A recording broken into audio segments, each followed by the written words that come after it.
जिन भी महिलाओं को थायराइड की समस्या है, भार दिन प्रतिदिन बढ़ता जा रहा है। अब महिलाएं बहुत ही ज्यादा कंफ्यूज हो, कोई तो पतला होता है थायराइड में, कोई मोटा होता है। जिन भी महिलाओं को थायराइड की समस्या है और उनका वेट, उनका भार दिन प्रतिदिन बढ़ता जा रहा है, मतलब उनका वेट इंक्रीज होता जा रहा है, तो उनके लिए ये वीडियो बहुत ही रामबाण होने वाली है। आप महिलाएं बहुत ही ज्यादा कंफ्यूज हो जाते हैं कि हमें थायराइड होता है, कोई तो पतला होता है थायराइड में, कोई मोटा होता है। देखिए, अच्छा, ये जो आपका मेन जिस टॉपिक में बात करूंगा, मतलब जिस थायराइड में महिलाएं मोटी होती हैं, मतलब जिन भी महिलाओं को मोटा होने वाला थायराइड है, वो कैसे होता है, कैसे उसको कंट्रोल करें, कैसे उसको घर पर ही ठीक कर ले। अगर आपका थायराइड ग्लैंड स्वस्थ है तो आपका भार जिंदगी भर नहीं बढ़ेगा। इवन आपको थायराइड भी होगा तो आपका वेट गेन नहीं होगा, क्योंकि आपका थायराइड में कुछ ऐसे बदलाव, कुछ ऐसी प्रॉब्लम्स आ गई हैं जिनको आप दुरुस्त करके थायराइड को बिल्कुल 100% बिल्कुल आप लोग ठीक कर सकते हैं। अच्छा, अब बात करते हैं कि क्या क्या इसके लक्षण होते हैं। देखिए यार, अगर आप मैरिड हैं, अगर आपकी शादी हो चुकी है, तो आपको बच्चा कंसीव होने में प्रॉब्लम होती है। सबसे बड़ी रीजन, बार बार अबॉर्शन होने का सबसे मेन एक मेजर रीजन ये भी हो सकता है।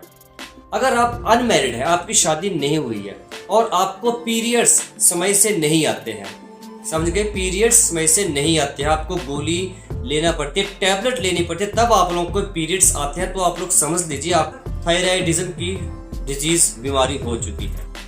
थायराइड के ऊपर मैंने ऑलरेडी वीडियो बनाई है, जिसका लिंक मैं डिस्क्रिप्शन में दे दूंगा, आप लोग वहां पर जाके वीडियो को अच्छी तरह देख लेना। मेरे 2-3 पेशेंट्स ऐसे हैं, कभी अगर मुझे मौका मिला तो उनको मैं आप लोगों के साथ इंट्रोड्यूस जरूर करवाऊंगा अपनी वीडियोस में, कि हमारे पास इतना समय टाइम नहीं होता कि हम किसी को बुलाएं पेशेंट को, भाई आ जाओ अपना इंटरव्यू दो, तो और उस चक्कर में मैं पढ़ता भी नहीं हूँ, मैं किसी को इतना फोर्स भी नहीं करता कि आप आ जाओ यार मुझे इंटरव्यू लेना है। नहीं भाई, मैं बताया, हम गांव के बंदे होते हैं, दिल से बात करते हैं, जिसको मानना होता है वो मान जाते हैं, जिनको नहीं मानना होता है वो तो फिर उनको आप लोग घोल के पिला दो, तब भी विश्वास यकीन नहीं करेंगे। अच्छा, अब मैं बात बताता हूँ कैसे आप महिलाएं अपने भार को नियंत्रित करें कि आप लोगों का भार नहीं बढ़े। अगर एक बार आपका भार कम हो गया फिर दोबारा ना बढ़े। खासकर महिलाओं में ये समस्या होती है, भार को किसी न किसी तरह कम तो कर लेती हैं थायराइड में, लेकिन जैसे ही उन्होंने उन तरीकों को फॉलो करना बंद कर दिया तो दोबारा उन महिलाओं का भार बहुत ही ज्यादा बढ़ जाता है। भाई एक बात आप लेडीज, आप महिलाएं, माताएं, बहन, एक बात अच्छे तरीके से समझ लीजिए, क्लियर कर लीजिए, अपने दिमाग में इसको बैठा लीजिए कि आपका चाहे T3 हाई हो, T4 हाई हो या TSH हाई हो, आपको कोई लेना देना नहीं है इन सभी 3 रीडिंग से। आपका काम है थायराइड ग्लैंड को स्टिमुलेट करना, एक्टिवेट करना, रीजनरेट करना। आपको क्या मतलब है कौन सी रीडिंग हाई है, कौन सी कम है तो आपके थायराइड ग्लैंड की ही रीडिंग ना, थायराइड ग्लैंड आपका खराब हो जाएगा, इसलिए आपकी तीनों रीडिंग्स ली जाती हैं मेजर करने के लिए। आप महिलाएं इसी में कंफ्यूज रहते हैं कि आपको T3 है। मैं देखता हूँ कई बार मुझे कमेंट्स आते हैं, सर मेरा TSH चाहिए लेकिन T3 T4 नॉर्मल है। भाई एक बात सुन लीजिए आप लोग, अगर आपका TSH कंट्रोल में है ना, जिसको बोलते हैं थायराइड स्टिमुलेटिंग हार्मोन, तो आपको T3 T4 का कोई लेना देना नहीं है। यहाँ तक क्लियर हो गई बात। TSH को नॉर्मल रखना है, बात खत्म। जो मेन जो हेड है ना थायराइड ग्लैंड में, जो मेन हेड है, जो आपका TSH हार्मोन है ना, यही कंट्रोल करता है T3 और T4 को।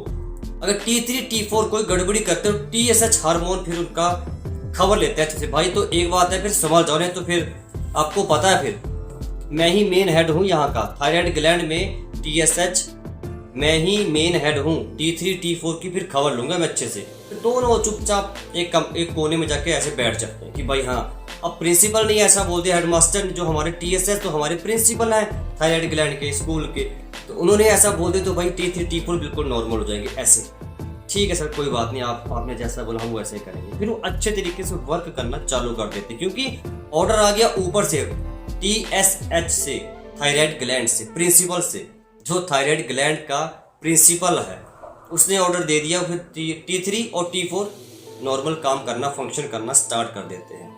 आप लोगों को रात में, आप इस नुस्खे को ध्यान से सुन लेना, मैं ऑलरेडी मैंने एक वीडियो में 2-3-4 वीडियो मैंने थायराइड के ऊपर बनाए हैं, लेकिन आप लोगों को कंफ्यूजन है, इसलिए मैंने दोबारा इस टॉपिक को चूज किया और आप लोगों के सामने लेकर आया। देखिए, आप लोगों ने रात को ध्यान से समझ लेना, 1 या 2 चम्मच धनिए के बीज के लेने हैं।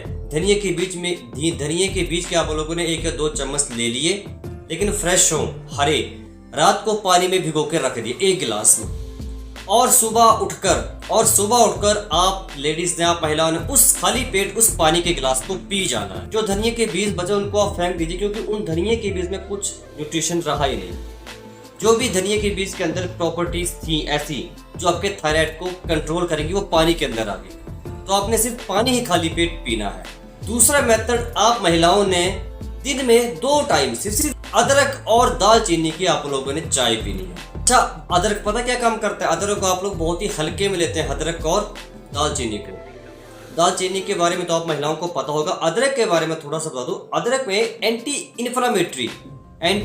इन्फ्लामेटरी प्रॉपर्टीज होती हैं, एंटी स्टिमुलेंट प्रॉपर्टीज होती हैं। स्टिमुलेंट मतलब जो आपके थायराइड ग्लैंड को स्टिमुलेट कर देगा, एक्टिवेट करता, रीजनरेट कर देगा, नई जान डाल देगा अदरक आपके थायराइड ग्लैंड के अंदर।